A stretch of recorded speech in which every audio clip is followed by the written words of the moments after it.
tenemos el honor de recibir al doctor Federico Chiesa, del estudio Chiesa y Asociados, uno de los estudios de propiedad horizontal más conocidos, históricos, de la ciudad de La Plata seguro, también acá en el ámbito de la capital.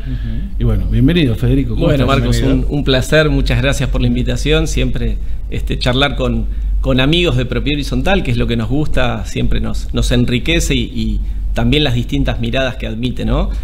Tanta cuestión sujeta a tanta interpretación, más allá que vamos teniendo normas y demás que parece complejizar la situación del administrador, pero según desde donde lo miremos, ¿no? Al menos claro. Esa es mi visión. Sí, yo siempre tengo la anécdota y el aprendizaje en cierta forma de... Yo decía que era lo público y lo privado y de dónde se veía la propiedad horizontal. Cuando estábamos iniciando la implementación del registro, yo tuve la oportunidad de compartir con él un programa de otro profesional que nos invitaba en ese momento y discutíamos sobre el ámbito de lo público, de lo que todavía goza la autonomía de la voluntad en muchas de las decisiones que tiene, sobre todo a la hora de redactar el reglamento, de conformar determinadas mayorías, de resolver cómo se desempatan algunas cuestiones o cuestiones que quizás el código no trae la solución definitiva porque no la tiene, claro. Pero no la tiene porque está el ámbito privado en el medio, ¿no? Y la propiedad privada sigue teniendo su incidencia, más allá de estar dentro de un derecho real, lo fuerte y la potencia que tiene muchas cosas decididas en el ámbito privado que no están en el código y que de hecho a veces nos resuelven el conflicto, ¿no, Federico? Eso... Sí, tal cual, el límite es muy fino, ¿no? Entre lo particular y lo administrativo, ¿no? Son vías paralelas pero que en muchos puntos se tocan. Bueno, de hecho hoy con las reglamentaciones públicas sobre la actividad del administrador, ahí tenemos un claro ejemplo. Vos, Marcos, a mí me conocés, yo soy privatista, porque básicamente nací con una ley, con la 13512, que... Mira, leía casualmente el fin de semana, preparando, digamos, un trabajo que tengo que entregar, que alguien decía que la propiedad horizontal de la mano de la 13512 era muy ingenua, ¿no? Y me gustó eso. ¿Por qué? Porque básicamente da los problemas como absolutamente resueltos. Hablamos de la propiedad horizontal y del consorcio como un sujeto de derecho. Pareciera que no hay, digamos, nada se corre del cauce de la ley. Y de algún modo, a mi criterio, digamos, la reforma con el Código Civil y Comercial, si bien mejoró, por supuesto, porque, viste, como todos decimos, la propiedad horizontal empuja desde los hechos. Claro. Los hechos son los que terminan marcando el camino y los cambios legislativos. En propiedad horizontal, con total seguridad. Y nos tenemos que acostumbrar a un sistema que, bueno, que exige estar a la altura de las circunstancias, principalmente para los administradores, ¿no? Tenemos que aprender a convivir con eso. Yo me acuerdo, yo tengo 52 años, tengo 27 años de abogado, y litigábamos, entre comillas, mucho en las oficinas de defensa del consumidor de provincia, cuando estas normas no estaban, y era como más fácil, porque uno planteando el argumento que la propiedad horizontal es un sistema de derecho privado, cuando venían a discutir si cumplía con las obligaciones de rendir cuentas o presentar los extractos bancarios, que no había una ley, pero digamos, en lo fáctico era exigible, pues el administrador debe rendir cuentas. Claro. Entonces, en esos casos uno salía muy airoso de la situación porque decía, momentito, esto es situación de derecho privado, llévennos a los tribunales. Hoy es diferente, hoy el administrador tiene que demostrar, digamos, su expertise y su diligencia en un terreno extra tribunalicio, que me parece que está bien, es como todo, son herramientas, ¿no? Si las usamos correctamente, sirven, y si uno no las utiliza de ese modo, se complica el sistema. Pero bueno, ahí vamos. Sí, es muy fino, como dice él, yo tengo casi la misma edad que él, casi la misma edad de profesión también, hemos vivido, somos contemporáneos totalmente en todo, y y también soy privatista. Que uno tenga que cumplir una función y tenga que ponerle fuerza para implementar algo que es de carácter público, no significa que uno no pueda tener su visión, digamos, más allá de la función que uno tiene que ejercer, y por eso también el cuidado que hemos tenido. Nosotros, tanto Ariel Jiménez, como era director, como yo, nosotros además trabajamos juntos en el estudio, o sea... y en la vida somos amigos, la misma maestría de negocios en la UBA, bien privatista, digamos, desde ese lado. tenemos la visión de que el Estado da oportunidades, da contenciones, pero no debe interferir en la vida de la propiedad privada. O sea, yo comparto esa posición. Y lo que tiene que ser es un ámbito de garantía, de resguardo de derechos.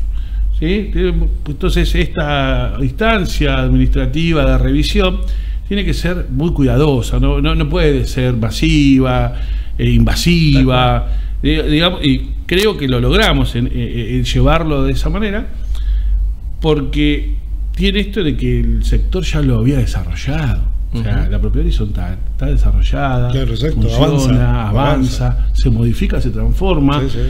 ¿Cuántos edificios tenemos que tienen las reglas de los barrios privados de la propiedad horizontal? Especial. Impresionante. Los acuerdos de uso específico de determinadas cuestiones. Ahora, prontamente vamos a estar en Chivilcoy. En Chivilcoy me encanta ir a Chivilcoy, más allá de los amigos y que me siento en su campo de golf, es muy lindo. Y hay un barrio donde una serie de propietarios que pusieron plata para que se desarrolle el barrio tienen un acuerdo en el reglamento que no pagan expensas por determinado plazo, ordinarias. Relativamente usual. Claro, usual en el desarrollo. Es decir, bueno, ¿cómo hacemos para iniciar el barrio y generar esto? ¿O cómo hacemos para terminarlo? Porque a veces no solamente en el inicio, sino o porque la empresa se concursó, o porque tuvo problemas financieros, la constructora, la inmobiliaria, bueno, cosas que nos pasan. O sea, a veces uno ve el código, agarra un libro. Bueno, acá tenemos un libro de tu ídolo referente, Alberto Gabás. Sí, que Alberto. Lo estamos. Y tenemos el de Gabás, el tuyo, el de amigo Juan Perocelo. O sea, la verdad que por suerte tenemos un montón de gente que además hemos tenido el gusto de conocer y compartir cosas. Y que más allá de lo que está escrito, también conocemos su pensamiento de vida, de cómo orientan las cosas, ¿no? Y ahí en Chivilcoy, esto es lo que quería contar, tenemos esa realidad, que esa realidad no la hemos tratado hasta ahora, esos acuerdos, que esto forma parte de esto que empecé a decirte, de cómo lo privado se va poniendo en derecho, se va poniendo de acuerdo, no solamente económicamente, sino cómo lo vuelcan en derecho, lo volcamos los abogados en derecho, cómo lo llevamos a una situación de decir, bueno, yo pongo plata, construimos la cosa común, la terminamos a la cosa común, bueno, y después tengo algún beneficio sobre esto, ¿no? Desde ese lado. Y como eso no es ilegal, porque creo que ahí está lo finito en cómo después defender esa cláusula, ¿no? Sí, mira, en ese caso yo creo que hay como una diferenciación, a mi juicio, entre el sistema anterior y la reforma. ¿Por qué? Porque, digamos, la 13512 no tenía ninguna norma que establezca ningún tipo de exención al pago de gastos conservatorios, expensas. No así el código, que establece, si bien es una mejora, yo creo que tendría que haber estado dotada de mayor especificidad, que establece más o menos así. Yo soy malo para recordar las normas, pero el sentido de la misma dice que se admite la exención del pago de expensas en algunos sistemas de PH, pero tiene que existir una base reglamentaria, es decir, el reglamento debe autorizar sobre servicios no gozados. Ahora, esa cuestión llevada al plano de la realidad, cuando desarrollamos un barrio o lo que fuere, y esté esa exención total de expensas, a mi criterio, es una norma muy fina que creo que hoy es atacable. ¿Por qué? Porque aún el que tenga sobre un sistema de un marco privado una exención total, vos no podés estar afuera de los gastos comunes del sostenimiento total. A mi criterio sería una cláusula arbitraria y es una cláusula que uno podría discutir, digamos, en el terreno de las nulidades. Pero lo cierto es que traen muchos dolores de cabeza porque además el resto tiene que pagar esa parte. Pero además, cuando vos ingresás en ese sistema y firmás ese documento, sea como adherente en un fideicomiso o en cualquier sistema, digamos, documentado, el problema es que vos tomás conocimiento de eso. Entonces, ahí es donde dice Marcos, bueno, la autonomía de la voluntad. Yo creo que la propiedad horizontal tiene mucha creatividad hacia la autonomía de la voluntad, por más que sea un derecho real, pero lo cierto es que nosotros no podemos ejercer los derechos en forma abusiva, ¿no? Es como un principio elemental universal del derecho. Entonces ahí es donde se provocan los problemas, y nosotros en el estudio hemos participado judicialmente en discutir esas cláusulas, y si bien la justicia en algunos casos no es renuente a estos pedidos, bueno, son procesos aleatorios, ¿no? Uno no tiene la verdad. No, tal cual, y la verdad es que por la forma que viene tomando la actividad del administrador, también con base jurídica, muchos de los gastos que antes se consideraban extraordinarios, que formaban parte de las expensas extraordinarias, empezaron a tomar, tuvieron un viraje, a llamarse gastos ordinarios no ocurrentes o no recurrentes. Entonces, a partir de ahí, para no convocar una asamblea extraordinaria y para darle un giro al funcionamiento de esto, con un respaldo documental, digamos, con toda la documentación que te pide el artículo 11 como respaldo de ese gasto no habitual, estas situaciones estarían generando un desbalanceo de lo que en aquel momento se habría pensado como que era justo. Entonces ahí donde, porque no, esto por ahí nosotros lo decimos muy naturalmente, pero la gente no lo sabe. Las nulidades no existen sin perjuicio. Hay que probar cuál es el perjuicio. O sea, tal cual. A veces yo siempre cuento que una asamblea autoconvocada requiere el código 2/3 partes. Pero si no se juntan 2/3 partes, se junta la mitad, se puede hacer igual. Y si después, cuando se notifica a los ausentes, no hay una oposición de una mayoría necesaria, el vicio de esa asamblea que no cumplía con esas cuestiones se sanea y termina siendo que el proceso asambleario es válido. Digamos, hay muchas de estas situaciones dentro de la vida de la propiedad horizontal que no son el ajedrez que lo mueve un casillero y se queda quieto, ¿no? Entonces, esos elementos son muy importantes. A veces nos cuesta explicar, ¿no? Por supuesto.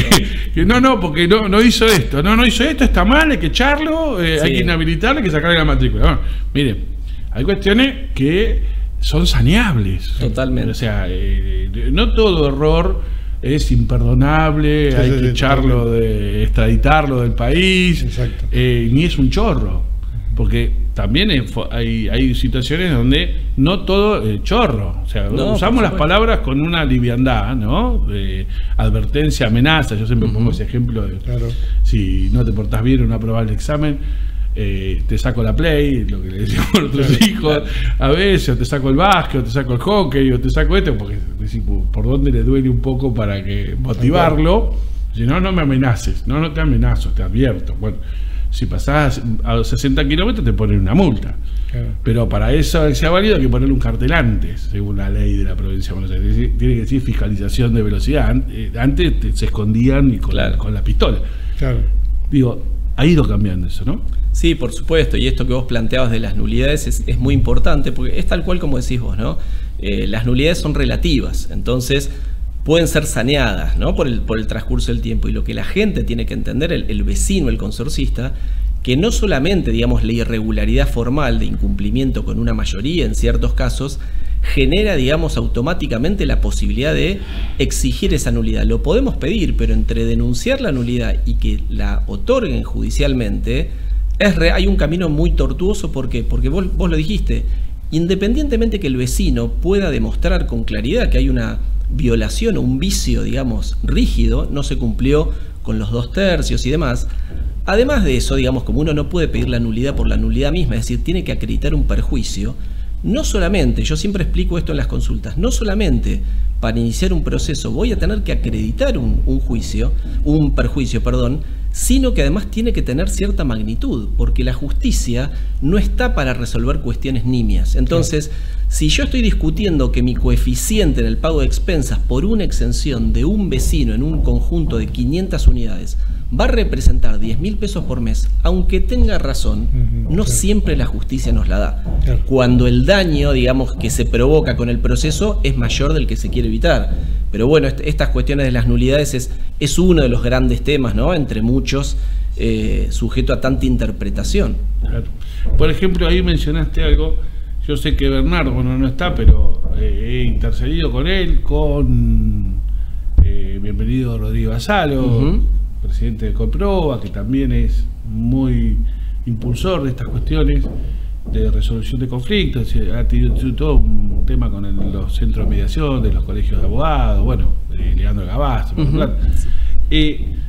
que lo tienen a veces. ¿Cómo ves vos la posibilidad de incorporar en los reglamentos o por asamblea algún tipo de resolución extrajudicial de conflicto de manera previa? O sea, para vos someterse a un tribunal arbitral, sí sería modificar el reglamento, sería una decisión estatutaria, yo entiendo, por ahí vos tenés, coincido. Porque vos hoy tendrías el acceso a la justicia directa, salvo en tema de nulidad, ¿no? Ahí no podríamos modificar el 2060, pero entrar directamente en la resolución de conflictos sobre un tribunal arbitral ya elegido, las instituciones o los terceros, y asumiendo los propietarios el costo, ¿no? Que implica, porque generalmente el problema está ahí, en el costo de los honorarios del funcionamiento de la decisión. ¿Cómo ves eso para la propiedad también horizontal? fuiste un gran tema de la propiedad horizontal, ¿no? El hecho de poder establecer por asamblea o por reglamento, entiendo que implica una reforma reglamentaria sin duda. Podemos discutir si necesitamos 2/3 o la totalidad. Yo creo que con 2/3 hay argumentos para defenderlo. Ahora, hay que hacer una división, ¿no?, entre la posibilidad de tener un tribunal externo o un centro de mediación y demás, que creo que es viable, con la posibilidad de tener un centro de mediación o un sistema de justicia autoimpuesto interno consorcial. Ahí hay una gran diferencia, por más que yo siempre marco lo mismo, ¿no? Si nosotros vamos a la propiedad horizontal especial de los conjuntos inmobiliarios, la posibilidad de los sistemas de justicia o de control internos disciplinarios es una de sus notas características, digamos, históricamente.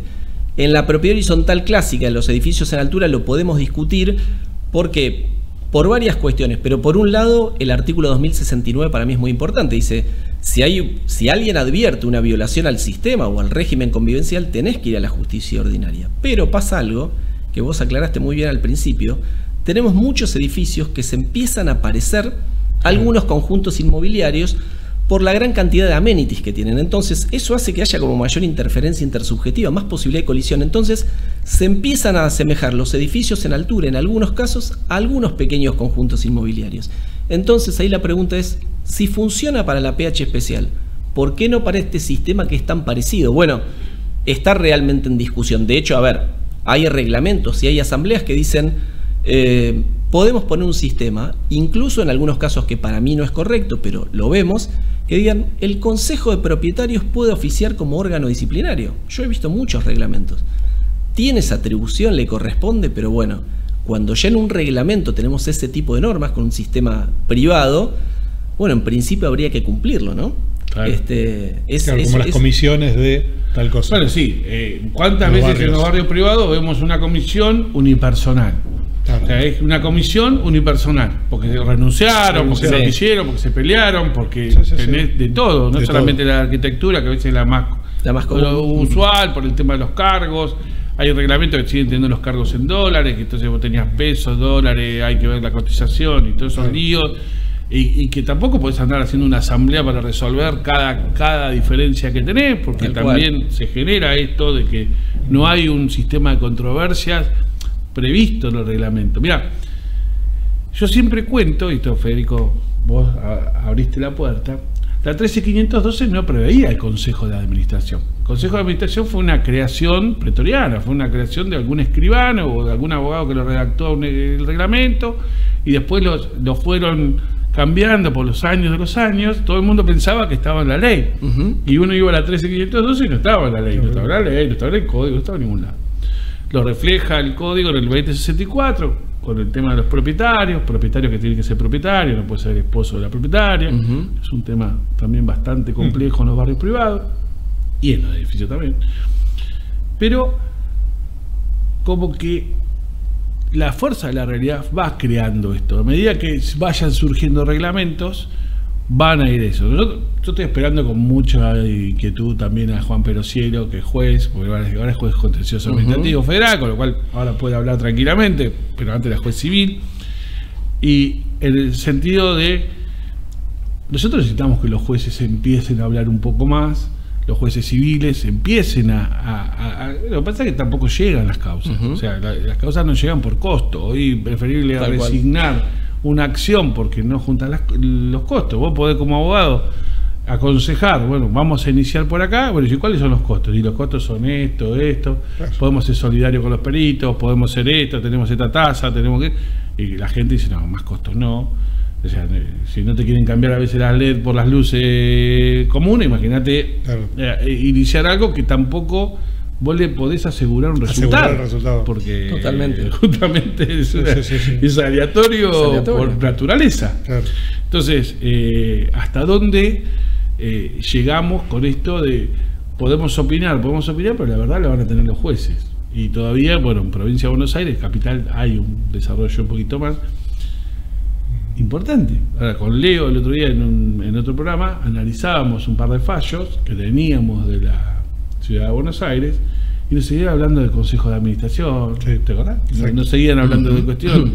Entonces, como que todavía también hace falta esa educación o reeducación o algo pasó. ¿Por qué vos pensás que no se aplicaba el Código Civil y Comercial en la provincia de Buenos Aires cuando se había dictado en el 2015? No, 2014, pero había entrado en vigencia el 1 de agosto del 2015. Mirá, hay algo que diste en el clavo antes de entrar en esto con la cuestión de los jueces, ¿no? Nosotros lo vemos mucho y por ahí lo hablo desde un lugar donde si vos formás parte de un estudio que lo único que haces es algo, digamos, nosotros el nicho de la propiedad horizontal, tenemos acceso generalmente en acciones colectivas, porque como bien decías vos, una cosa es que se junten 10 propietarios para soportar los costos de un asesoramiento judicial y otra es el propietario de a pie. Lo mismo el administrador, porque a ver, el administrador cuando viene solo dice, doctor, vamos a tribunales, no, un momentito, llama a asamblea, de ningún modo. No, pero se lo aprueban, no. Tiene que pasar, digamos, por el tamiz asambleario, pero la cuestión es que salvo este Perdón, ahí te interrumpo. Sí. ¿Para vos siempre tiene que ir por la asamblea? Y casi, hay muy pocos casos que no, digamos. Tiene que ser una situación de una urgencia tal que no admita la espera. Y en los hechos... Pero después va a ratificarla. Sí, pero en los hechos generalmente admite la espera. ¿Cuándo no admite la espera? Y tengo que presentar una medida cautelar hoy porque se rompió un caño y se está inundando el edificio. No, por supuesto. En esos casos funciona, pero a lo que iba es... Como no hay, digamos, muchos estudios especialistas en el área, cuando uno va a litigar sobre temas que salen del cobro ejecutivo de expensas, cuando vos vas a pedir, como nos pasa a nosotros, reformas reglamentarias, nulidades, interdictos, acciones declarativas, acciones de certeza, cuando vos vas a buscar jurisprudencia, hay muy poca. ¿De qué tenemos? Sí, daños en PH, seguro, filtraciones, pero en el resto hay poca. Nosotros, el otro día me daba... gracia porque me invitaron a una charla en el Colegio de Abogados sobre una materia que está muy en boga hoy, que son los consorcios de hecho, y nosotros buscando información en la jurisprudencia de la provincia, parece chiste, pero encontramos 4 o 5 fallos y son todos fallos de nuestro estudio. Digamos, no hay jurisprudencia externa en la actualidad. Imagínate si vas a discutir una cuestión de un subconsorcio o una cuestión realmente compleja, como lo decías, una exención de expensas por un documento privado. Digamos, es realmente complejo. Ahora, lo que tenemos que entender, que nos guste o no, cuando tenemos las normas tenemos que cumplirlas, digamos. Y por más que la 13512, digamos, hubiese tenido tantas lagunas, lo cierto que el sistema, yo siempre digo lo mismo, ¿no? Eso se lo tomé a Alberto Gabás. La propiedad horizontal además es un sistema normativo, es un régimen de convivencia que, digamos, es lo coherente, es lo que tiene que funcionar. Si uno va por la coherencia o el sentido común, te lleva a que no solamente tenés que hacer lo que tenés que hacer, sino que tenés que cumplir las leyes. Y si no te gustan, discutirlas por los canales que corresponden. Sí. Yo tengo lo suelo afirmar que uno lee el Código Civil y Comercial, el título, el 5, el 6... funcionan a la perfección. O sea, lo imperfecto somos nosotros los hombres, los humanos, hombres y mujeres, y organizaciones jurídicas que lo hacemos imperfecto. O sea, si uno lo agarra y dice, bueno, esto si funcionara así, tendría que funcionar perfecto, podemos tener cuestiones técnicas, de decir, esto me parece así, o después de la pandemia hay muchísimas cosas electrónicas que se podrían reflejar y que todavía siguen siendo manuales, cada tipo de carreta, que no, que vaya y haga esto.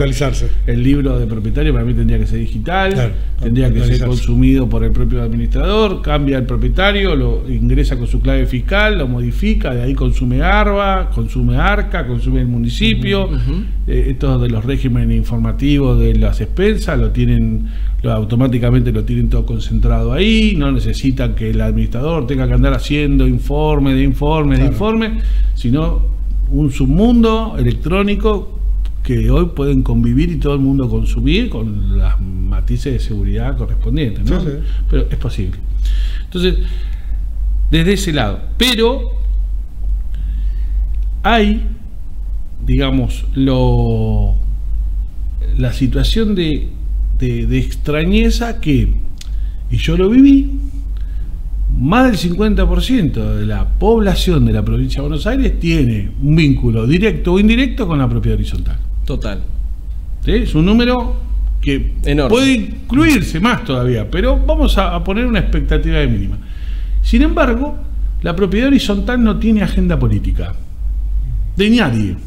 No tiene una agenda política. Te dicen, no, este tema no le interesa a un sector de nicho, ¿no?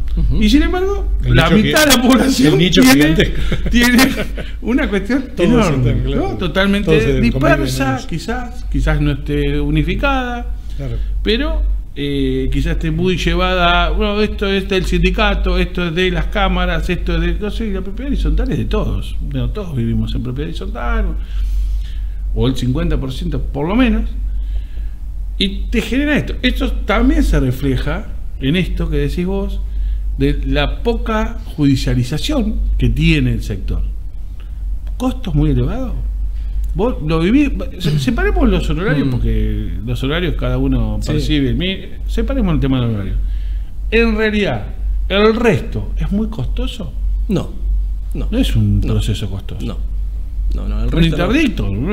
Hay procesos donde uno tiene que recabar cierta prueba, entonces ese tipo de prueba, generalmente si hablamos de cuestiones de daños, donde uno tiene que intentar acceder a la actividad notarial, con actas de constatación, por ahí con algunos informes, digamos, de peritos de parte, pero no siempre.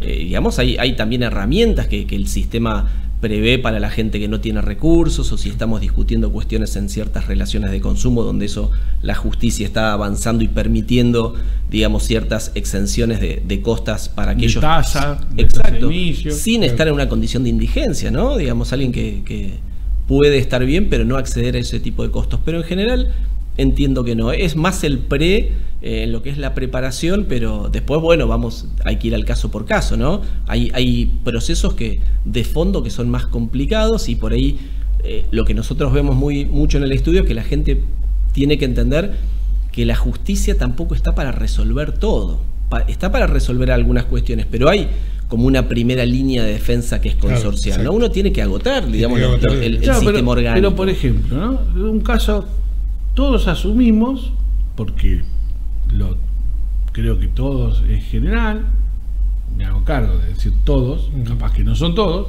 yo creo que son todos, capaz que estoy equivocado, que en la propiedad horizontal no había libro de propietarios completos. Yo tengo esa premisa. Y no había, y así trataba yo a todo el mundo, sabiendo que el otro no lo tenía, ¿sí? Y que lo que yo necesitaba es que se organizara, no ir a castigarlo, ¿no? Creo que eso fue una de las matices más importantes de nuestra gestión, que el otro sabía que no lo tenía, o sea, no lo iba a ir a perseguir por eso, y creo que ahí se dieron cuenta que no era la idea de persecución. Ahora, si no estaba el libro de propietarios, se daba que los consejos de propietarios generalmente no estaban integrados por propietarios, sino por cónyuge, por hijos, apoderados, inquilinos, hemos visto de todo. De todo. Y a su vez, los certificados de deuda estaban integrados con la autorización o la firma que prevé el código por esa persona. Con lo cual, la legalidad y la habilidad del título, ¿no? Estaba en riesgo. ¿Has visto vos que los jueces estén pidiendo el libro de propietarios en eso? Sí. Lo que vos decís del libro coincido, y es un ejemplo similar al del Consejo de Administración. Figuras que en los hechos movieron tanto el sistema que el legislador terminó aceptándolos. Claro. Libro de propietarios, consejo de administración, subconsorcios, por ejemplo. Claro. Pero esto que vos decís del consejo y el aval del certificado, tenemos un caso muy interesante en unas torres de Puerto Madero donde, bueno, y esto lo que tiene que ver con lo aleatorio del sistema, ¿no? Que uno le puede decir al cliente, vamos a hacer todo lo posible, dejar, como digo yo, defender el proceso como propio realmente. Y ganarlo como propio y perderlo como propio. Ir cosido con los clientes, sea un consorcio, un administrador o un particular. Y nos pasó en un proceso ejecutivo donde, bueno, discutiéndose, ¿no? Pero en un proceso ejecutivo en primera instancia, un consorcio muy importante de la Ciudad de Buenos Aires con un consejo de propietarios. Consejo en funciones. El administrador presenta el certificado de deuda sin la firma de los consejeros. En ese caso nosotros vamos por el ejecutado, por más que somos naturalmente defensores de administración, en este caso íbamos por el particular. Obviamente, una de las primeras defensas que presentamos es la inhabilidad de título, porque si el código estableció la obligatoriedad de la firma, la suscripción de los consejeros, en caso que el órgano exista, digamos, es una traba formal que rompe, digo yo, quiebra la habilidad del certificado. El juez de primera instancia, al menos hasta ahí, ¿qué resolvió? La certificación del Consejo de Propietarios no es obligatoria.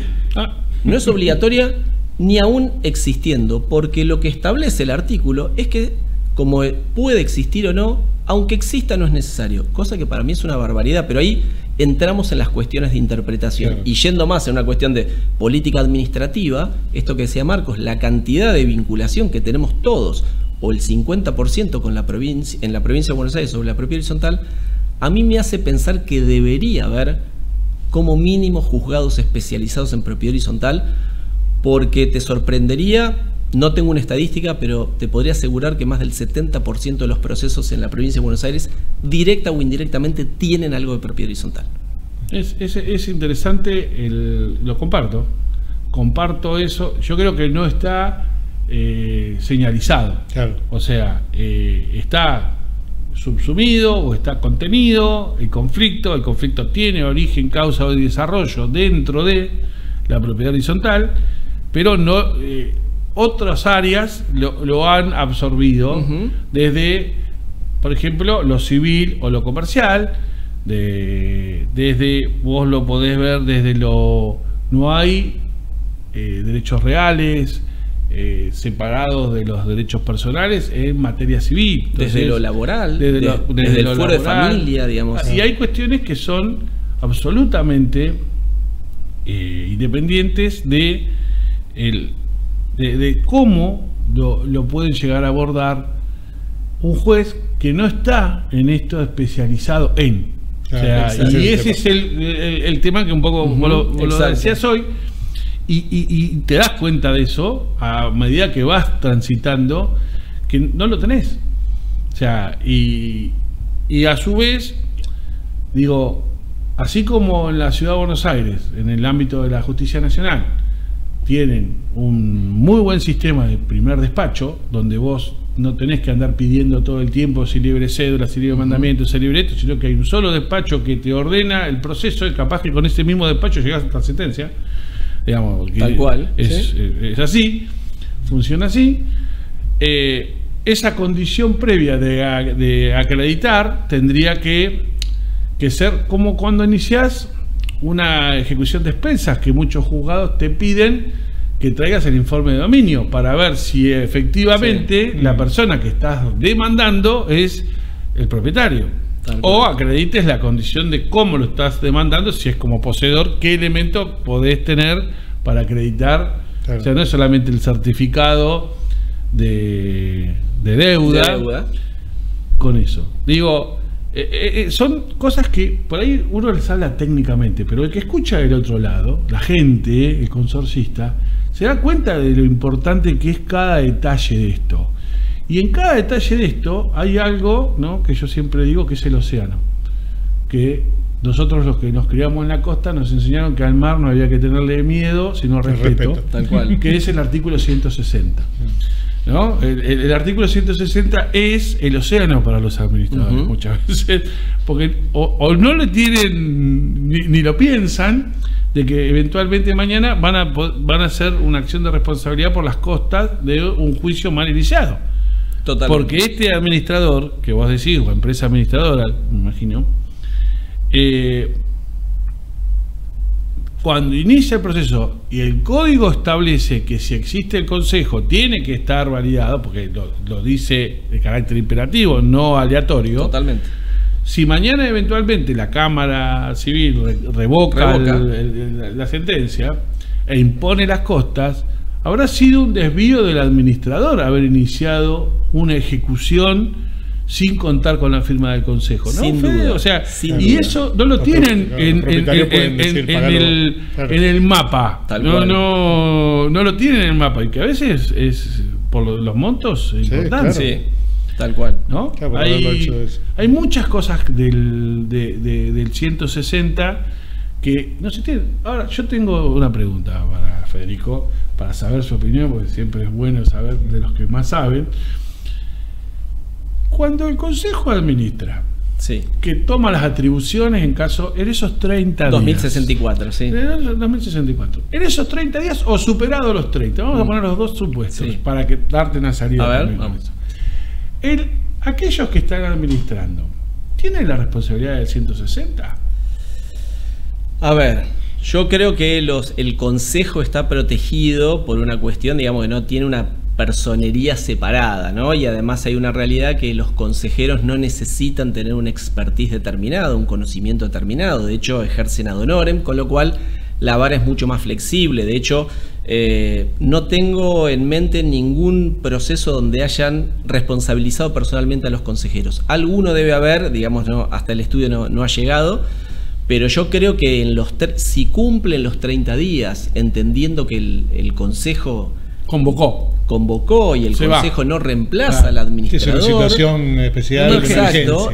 Si realmente, digamos, motoriza el sistema para convocar una asamblea, claro, entiendo que está protegido. Ahora bien, los plazos para los abogados son fatales, con lo cual yo considero que si vence el plazo, claro, y el Consejo de Administración no tiene una salida o realmente no tiene una excusa bien entendida por una cuestión de fuerza absolutamente mayor, creo que los consejeros podrían ser responsabilizados en tanto y en cuanto, y trayendo aquellas cuestiones de nulidades, alguien pueda acreditar un perjuicio, claro, ¿no? Pasa por ahí. Ahí la cuestión es el mero incumplimiento objetivo de la norma. Sos un administrador ilegal, te transformaste en un administrador ilegal violando el artículo 2 de la 14.701 porque estás administrando, excedido el plazo que te dio el código, estás administrando un consorcio. De hecho pasa. Pasa muchas veces. Por eso lo estoy trayendo, para que la gente sepa, claro, que no es que el consejo se puede quedar para siempre. Cuando ese administrador o ese consejo vienen y pasó el plazo y hace 3 meses que están administrando y dicen, no, pero la gente está conforme, el consorcio, claro, funciona, tenemos superávit. No importa. Está violando la ley. Está violando la ley, no importa. Claro. Y al violar la ley, para mí se rompe la garantía que tenías. O sea, en ese sentido, en ese caso entra. Se te rompe por eso. Sí, claro. En ese caso entra el 150 a mi criterio, ¿no? Sí, en ese caso entra. Claro, porque ya no es de emergencia. No atendiste la emergencia. Claro. Puede ser que te haya caído, te hayas tenido un vendaval, hayas tenido, claro, un montón de cosas. Entonces estás en emergencia, estás trabajando con un comité de crisis, estás trabajando. Bueno, hay cosas que pueden entenderse así. Tenés que cumplir. Digamos. A lo sumo tenés que informarle a todos los propietarios que está pasando esto y que lo vas a hacer, o convocar a la asamblea para dentro de 3 meses. Claro, exacto. Porque tampoco dice cuándo la tenés que convocar. Pero sos un buen administrador. La gente, cumplí el sistema, claro, aunque seas ad honorem, presentate, digamos, sacate, claro, una matrícula, cumplí con la ley. Cuanto más tiempo estés elastizando ese incumplimiento, a mi criterio, mayor responsabilidad, por supuesto. Responsabilidad, exacto. Ese es un matiz de mucha gente en donde, o sea, vos te encontrás con propietarios que eran miembros del consejo de propietarios que cuando se ponen a administrar se dan cuenta que el consorcio tiene menos libros que Apple. Claro.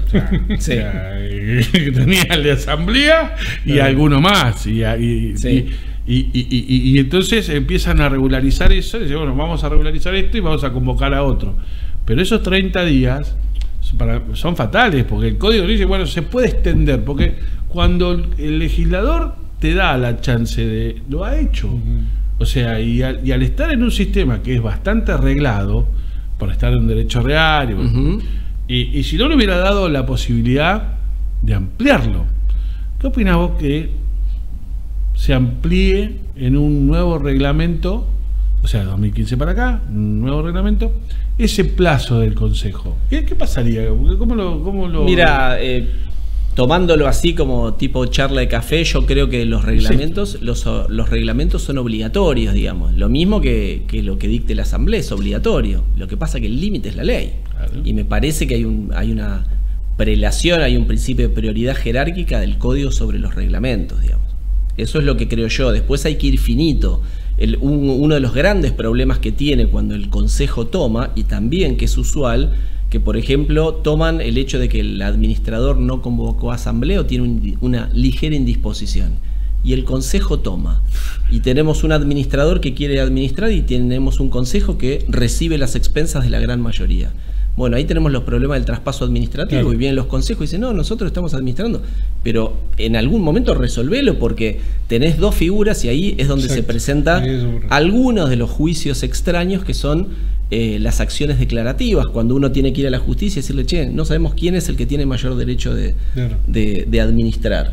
Pero todo esto le genera responsabilidad a esos consejeros que violaron. Ahora, si por vía reglamentaria extendés el plazo, y a ver, primero, ¿qué mayoría necesitamos? Suponete que me das la derecha y me decís unanimidad, y lográs la unanimidad.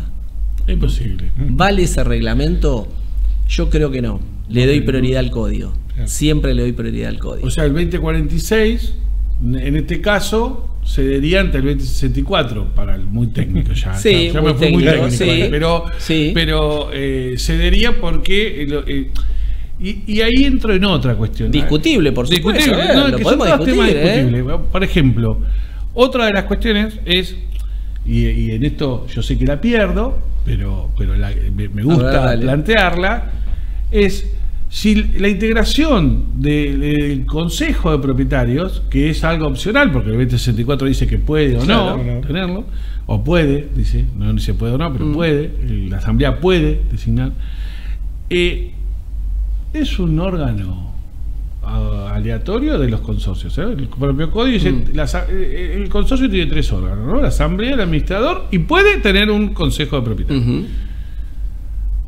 ¿Es estatutaria la decisión o es de administración? La mayoría que tenemos que tener, ¿sí? ¿Es mayoría completada con un silencio de los ausentes, o la voluntad de los ausentes tiene que ser expresa para conformar la mayoría de la votación? Traes el 2060 ahí también en el medio. Traigo el 2060 para la gente que entienda, ¿no? Si uno no tiene más de la mayoría absoluta, necesita integrarla. Por eso se habilita el periodo de oposición a los 15 días a los ausentes. Los ausentes, para cambiar esa mayoría de la propuesta que se hizo en la asamblea presencial, tiene que traer una mayoría de oposiciones que supere a la mayoría que vino, más los silencios. Porque los silencios, como había una obligación de expedirse o no, se consideran dentro de la mayoría de los presentes. Ahora, eso es en temas de administración. Vamos a hacer esto, vamos a hacer aquello. Bueno, vamos a comprar un auto. Bueno, eso sería una decisión. Ahora, cuando se trata de la integración del Consejo, que es un órgano de gobierno, con órgano del consorcio, ¿es simple o es la del 2061? ¿Qué creo yo? Y en rigor de verdad, nunca me hicieron esa pregunta, con lo cual desarrollo acá. ¿Qué creo yo? Creo que es un órgano, digamos, facultativo, no obligatorio, independientemente de que hay alguno doctrinario de fuste nacional que dicen es un órgano obligatorio, puede estar en el código. Yo creo que no, por esto que decías, puede, hay varias normas. Ahora, no debe. Ahora, es un órgano que hace a la dinámica consorcial. Es un órgano de contralor administrativo, con lo cual es un órgano que, no digo que esté en las antípodas de la función del administrador, pero protege al resto, al menos como puente entre el administrador y los administrados. Con lo cual creo que es beneficioso. Y como creo que el sistema de propiedad horizontal es un sistema de mayorías, donde conceptualmente la mayoría se impone sobre la minoría, podría aceptar que una mayoría simple determine la existencia de un consejo. ¿Por qué? Primero, porque es un órgano que no tiene vocación de permanencia, es temporal. por más que no haya una norma, soy de los que piensan que el consejo debe durar como máximo lo que dura en el cargo del administrador. Entramos en la ley de provincia, de capital, en el código que no tiene una norma, pero yo creo que una mayoría simple se impone. Ahora bien, aquellos que piensen distinto, que puede haber ya a montones, digan, no, esto es una barbaridad lo que está diciendo. Nosotros nos juntamos 10 propietarios, perdimos por un voto, perdimos 11-10, ¿y qué planteamos contra esa decisión? Una nulidad. Porque las decisiones asamblearias, si en la práctica se tornan dinámicas, ese consejo es elegido 11-10. Ahí te interrumpo. Sí. Un error del código. ¿Por qué? Por supuesto. Porque te da el plazo de caducidad del 2060, te lo da 30 días desde el realizado y no desde que terminó de hacer el periodo de oposiciones. Y lo más probable... Que ahí tenés un problema de que tenés que interrumpir, tenés que iniciar para interrumpir y ver cómo sigue después. Si llega después, llega tarde. El punto que vos tenés y que también nos ha pasado generalmente, digamos, defendiendo la posición minoritaria en otro tipo de decisiones asamblearias, es que el juez lo más probable es que le diga a esos 10 que perdieron, ¿usted planteó la nulidad? No lo pueden discutir, porque se saneó el problema. Y además es algo que no le trae un perjuicio al consorcio, le trae un beneficio absolutamente discutible, absolutamente discutible, pero bueno, pero si no hay perjuicio, es súper interesante porque, como decimos, ¿no? El código con muchísimos beneficios sobre la 13512.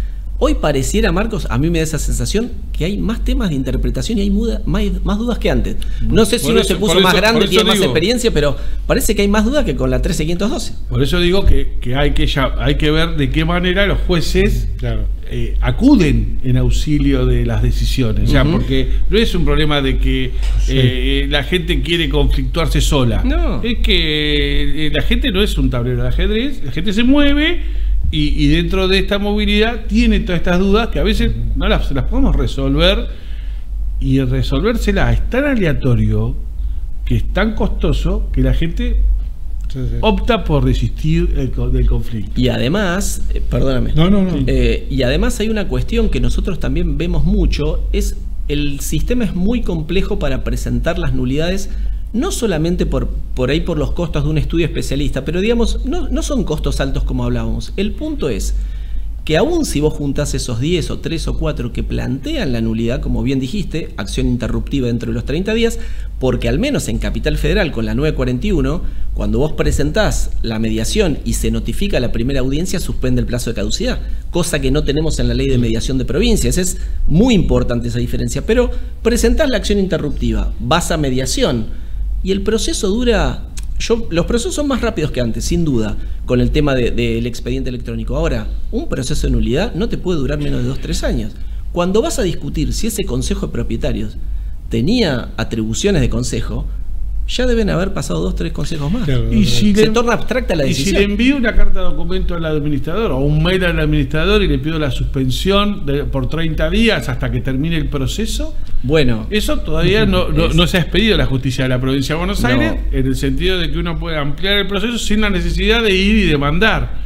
Porque como no tenés en la mediación previa esta cuestión, podríamos encontrar que si se le da carácter de medio fehaciente al correo electrónico para la vida consorcial, enviar un correo electrónico al administrador como representante legal diciendo estoy aguardando su proceso asambleario para, a partir de que usted nos informe el resultado de la nota del 2062, iniciar el plazo de caducidad. Claro, ¿no? Ahí hay como ahí hay materia que falta en el correo o en el correo del o carta documento, o la carta documento. Diste en un punto muy importante. ¿Por qué? Porque cuando alguien viene a decir los 30 días es para meternos en tribunales. Si querés bajar a riesgo cero. Claro. Ahora, lo que vos decís del correo, la carta, es importante porque de última la carta, el intercambio epistolar, suspende los plazos de prescripción, elastiza por 6 meses. Antes con el código de Vélez era 1 año, ahora 6 meses. El punto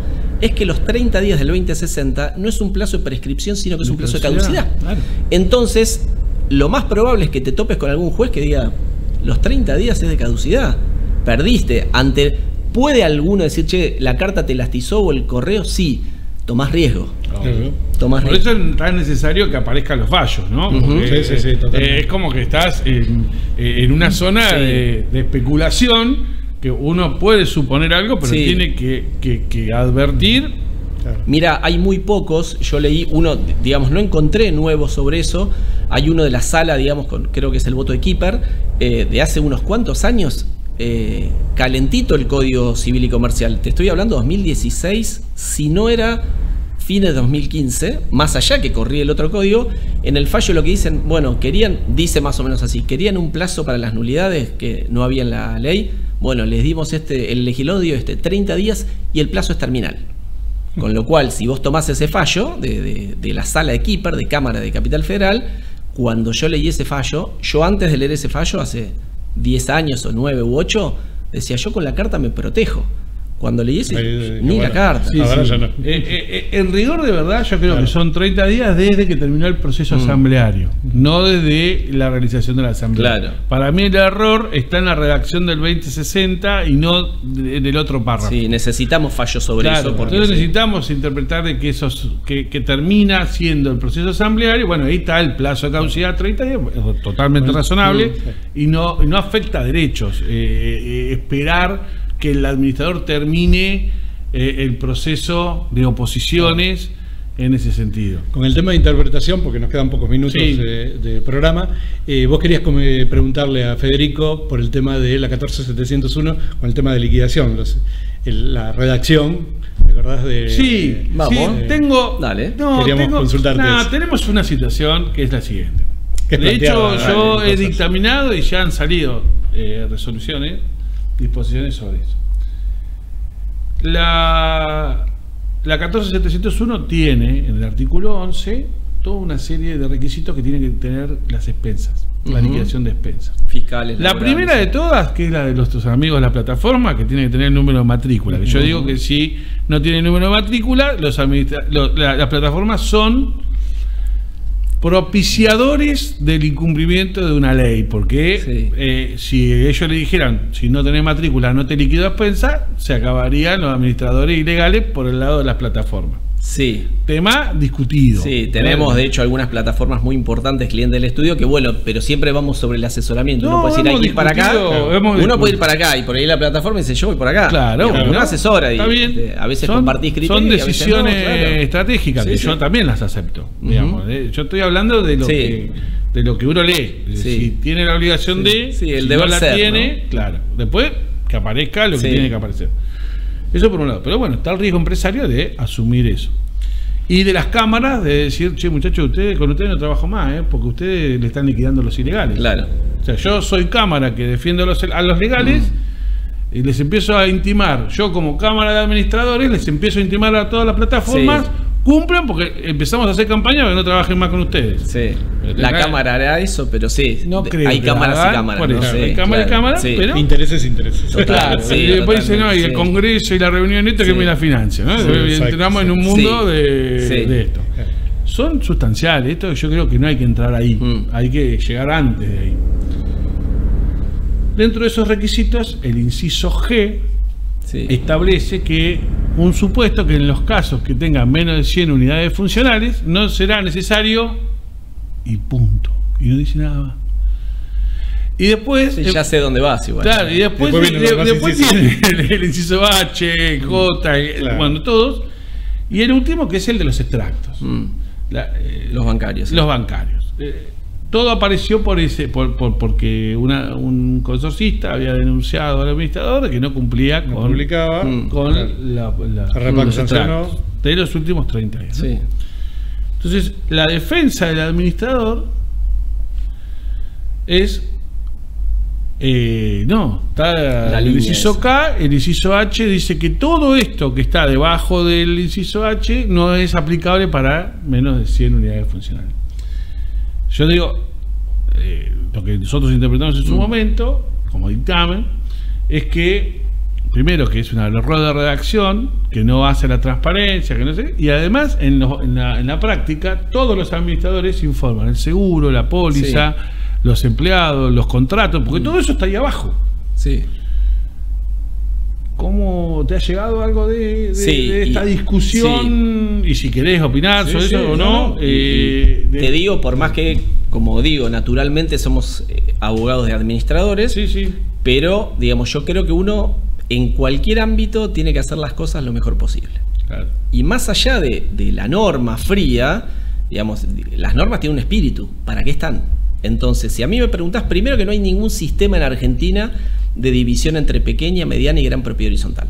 Digamos, el edificio de 2 unidades funcionales es tan pH como el de 1500. Ahora bien, la discusión es si el pH propiamente dicho, el pasillo con 5 unidades, funciona verdaderamente como un consorcio, claro, y no como, digamos, dominio clásico, por más que compartan un pasillo, el terreno, el espacio aéreo. No, en el caso estamos hablando de 90 unidades. Ahora, estamos hablando ni 90 te lo tomo. No, porque, de 15. Porque en la reglamentación nosotros tuvimos en cuenta ese pasillo de 2 o 3 como administraciones familiares y le bajamos todas las expectativas a la realidad social, que no puede tener esa carga, inclusive alguien que lo hace ad honorem. No, a lo que voy es que aunque el consorcio tenga 15 o 20 unidades, nuestro consejo del estudio, todos estamos súper alineados, todos los abogados, Agustina, Eliana, todos los chicos del estudio, que aprovecho y les mando un saludo. Lo cierto es que nuestro consejo para los administradores es: hay que cumplir en cualquier caso, porque el espíritu